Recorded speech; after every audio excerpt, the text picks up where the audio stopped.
National Herald case को लेकर अशोकनगर में भी कांग्रेस कार्यकर्ताओं ने स्थानीय आयकर विभाग कार्यालय पर प्रदर्शन किया और केंद्र सरकार पर जमकर निशाना साधा। दरअसल मंगलवार को नेशनल हेराल्ड को लेकर ईडी ने चार्जशीट दाखिल की है, जिसमें सोनिया और राहुल गांधी के अलावा कांग्रेस के वरिष्ठ नेता सैम पित्रोदा और समन दुबे के नाम शामिल है। वहीं कांग्रेस के वरिष्ठ नेताओं के नाम आने पर बुधवार को प्रदेश भर में कांग्रेस कार्यकर्ताओं ने ईडी कार्यालय पर प्रदर्शन कर केंद्र सरकार के खिलाफ आक्रोश जताया। अशोकनगर जिला कांग्रेस कमेटी द्वारा केंद्र सरकार के विरोध में स्थानीय आयकर विभाग कार्यालय के बाहर धरना प्रदर्शन किया। साथ ही भारतीय राष्ट्रीय कांग्रेस मोदी सरकार की इस नवीनतम दमनकारी कार्रवाई की कड़ी निंदा की और इसे लोकतांत्रिक विपक्ष पर सीधा हमला बताया।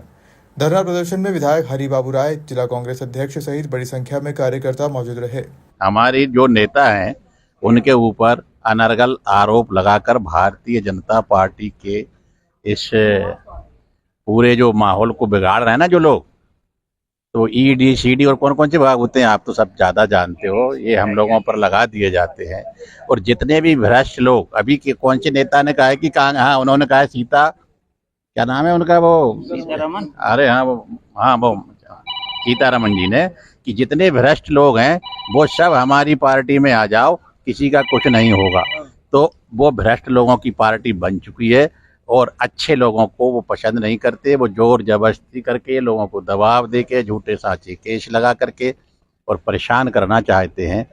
तो ईडी की कार्रवाई हो चाहे कई प्रकार के दबाव हो, ये नरेंद्र मोदी जी, अमित शाह जी ने इसे अपना हथियार बना लिया है और हमारे नेता और हम लोग इससे दबने वाले नहीं हैं। हम पूरे भारत वर्ष में इसका विरोध प्रदर्शन कर रहे हैं। आप ये मानते हैं कि ईडी भाजपा की हाथों की कठपुतली बन गई है? ईडी भाजपा बन गई है, कठपुतली नहीं बन गई है, वो तो भाजपा ही बन गई है। अब भाजपा और ईडी एक ही हैं, वो सब साथ में मिलकर कर रहे हैं। तो अब ईडी की सीडी को आप खत्म करना चाह रहे हैं धरना प्रदर्शन? जनता देखिए क्या है कि इतिहास बदलते रहते हैं और इनका इतिहास बदलने वाला है। अब ये इतिहास में चले जाएंगे और हम लोग भविष्य में आ जाएंगे। ज्यादा समय नहीं है, 2028 के चुनाव में परिणाम आएंगे। इस तरीके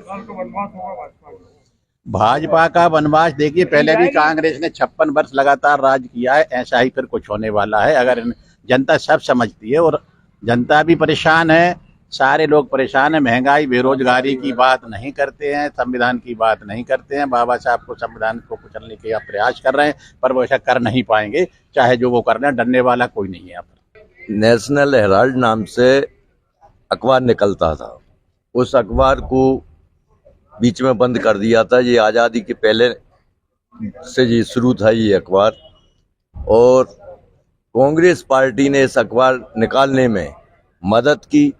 90 करोड़ रुपए कर्जा भी दिया कांग्रेस पार्टी ने इस अखबार को। ये अखबार जब बंद हो गया तो इसकी संपत्ति नेशनल हेराल्ड की, उसमें नहीं अभी बंद चल रहा है, उसमें आप बोले जाएं। उसमें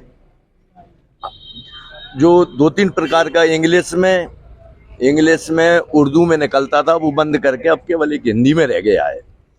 तो उस विषय में ना तो कोई इसमें लेन देन हुआ, ना कोई संपत्ति का रजिस्ट्रीनामा हुआ। इसके बाद हमारी नेत्री और हमारे राष्ट्रीय नेता आदरणीय राहुल गांधी जी को, आदरणीय सोनिया जी को, उनके ऊपर झूठा प्रकरण दर्ज किया और कल उनने उसमें चार्जशीट दाखिल की।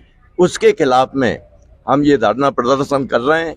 मोदी जी तानाशाही के तरीके से लोकतंत्र को दबाने का प्रयास कर रहे हैं। वो कांग्रेस पार्टी उसका विरोध करती है और न दबेगी। क्या आपको ये जानकारी है कि जब कांग्रेस का शासन था जी, उस समय नेशनल हेराल्ड का मुद्दा उठा था, हाँ, और कोर्ट द्वारा इनके लिए सम्मन जारी हुए थे, FIR हुई थी, तो ये तो कांग्रेस के टाइम से चला आ रहा है। कांग्रेस के टाइम से नहीं चला आ रहा है, ये मोदी और अमित शाह के द्वारा तानाशाही पूर्वक लोकतंत्र को दबाने की कोशिश हो रही है।